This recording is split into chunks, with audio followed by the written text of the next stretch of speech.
Hi everyone, आज की इस वीडियो में हम बात करेंगे होम लोन के बारे में। होम लोन क्या है, होम लोन के लिए कौन एलिजिबल है, होम लोन का प्रोसेस क्या रहता है, क्या इसके लिए डॉक्यूमेंट्स चाहिए। तो आज की इस वीडियो में हम इन्हीं टॉपिक्स को डिस्कस करेंगे। तो चलिए शुरू करते हैं। वो लोन जो किसी भी रेजिडेंशियल प्रॉपर्टी के लिए लिया जाता है होम लोन कहलाता है। अगर आप कमर्शियल प्रॉपर्टी के लिए लोन लेते हैं तो वो होम लोन के अंदर कंसिडर नहीं किया जाता। होम लोन सिर्फ रेजिडेंशियल प्रॉपर्टी के लिए ही लिया जाता है। अब होम लोन के अंदर भी अलग अलग कैटेगरीज आती हैं। अगर आप किसी अपार्टमेंट में कोई फ्लैट लेते हैं या फिर एक बना बुना घर लेते हैं तो वो होम लोन के अंदर आता है। लेकिन अगर आप कोई लैंड लेते हैं और उसमें कंस्ट्रक्शन करके घर बनाते हैं तो वो कंस्ट्रक्शन लोन के अंदर आता है। फर्क बस इतना है कि होम लोन का सारा अमाउंट आपको बैंक से एक साथ मिल जाता है, लेकिन कंस्ट्रक्शन लोन का लोन अमाउंट आपको टुकड़ों में मिलता है। जैसे जैसे आपका कंस्ट्रक्शन प्रोग्रेस करेगा उसके अकॉर्डिंग बैंक से आपको लोन का अमाउंट मिलेगा। अब सवाल ये आता है कि होम लोन के लिए कौन कौन एलिजिबल है। तो आमतौर पे अगर आपकी एज 23 से 65 के बीच में है तो आप होम लोन के लिए एलिजिबल है। अब इसके लिए जो सबसे ज़रूरी चीज़ है वो है आपका क्रेडिट स्कोर।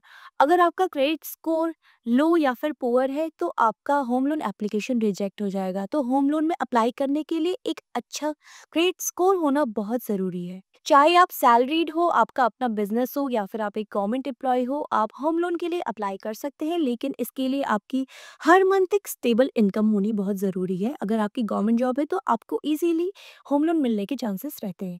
चलिए अब बात करते हैं कि होम लोन अप्लाई करने के लिए प्रोसेस क्या रहता है। तो जब भी आप होम लोन के लिए अप्लाई करते हैं सबसे पहले बैंक के द्वारा चेक किया जाता है आपका क्रेडिट स्कोर। अगर आपका क्रेडिट स्कोर एक्सीलेंट है तभी ज़्यादा चांसेस रहते हैं आपके होम लोन के अप्रूव होने के। अगर आपका क्रेडिट स्कोर लो या फिर पुअर है तो आपकी होम लोन एप्लीकेशन वहीं पर रिजेक्ट कर दी जाती। अगर आपका क्रेडिट स्कोर सही है तो इसके बाद आपका डॉक्यूमेंट वेरिफिकेशन किया जाता है जिसपे आपके केवाईसी डॉक्यूमेंट्स और ये सारी चीज़ें चेक की जाती है। जैसे कि आपका नाम, आपका पता, आपका आधार कार्ड, आपका पैन कार्ड, ये सारी वेरिफिकेशन बैंक के द्वारा किए जाते हैं। इसके बाद आपका प्रॉपर्टी वेरिफिकेशन किया जाता है। जो प्रॉपर्टी आप खरीद रहे हैं वो आप किससे खरीद रहे हैं, किसके नाम पे वो प्रॉपर्टी ले रहे हैं, उस प्रॉपर्टी का वैल्यूएशन किया जाता है कि उस प्रॉपर्टी की वैल्यू क्या रहेगी। ये सारे वेरिफिकेशन आपके किए जाते हैं। इसके बाद जब ये सारी चीज़ें सही होती है तो उसके बाद आपका इनकम प्रूफ वेरीफाई किया जाता है। आप जिस ऑफिस में काम कर रहे हैं उस ऑफिस पे हो सकता है कि बैंक के कुछ ऑफिसेस वहाँ पे विजिट करें और वेरीफाई करें कि आप उस ऑफिस पे काम करते हैं या नहीं। और अगर आपका अपना बिजनेस है तो आपका बिजनेस वेरिफिकेशन किया जाता है आपके बिजनेस में विजिट करके।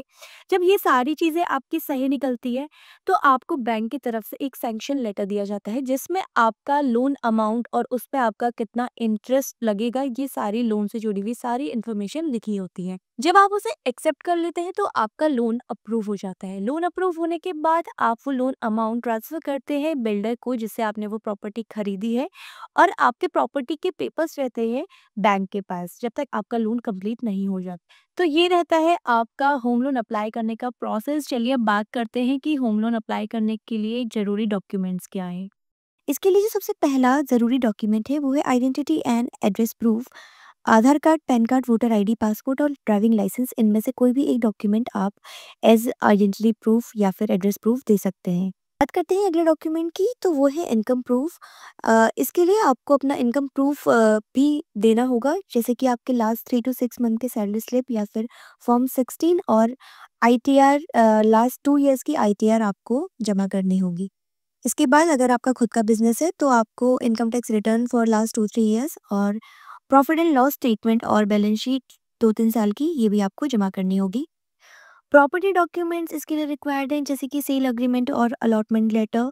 इसके अलावा अदर डॉक्यूमेंट्स की अगर बात करें तो जैसे लोन सैंक्शन लेटर और एग्जिस्टिंग लोन स्टेटमेंट। अगर आपका कोई एग्जिस्टिंग लोन चल रहा है तो उसके स्टेटमेंट्स आपसे मांगे जाएंगे। तो ये थे कुछ ज़रूरी डॉक्यूमेंट्स जो कि रिक्वायर्ड है होम लोन अप्लाई करने के लिए। तो आज की वीडियो में बस इतना ही, मिलते हैं अगले वीडियो में।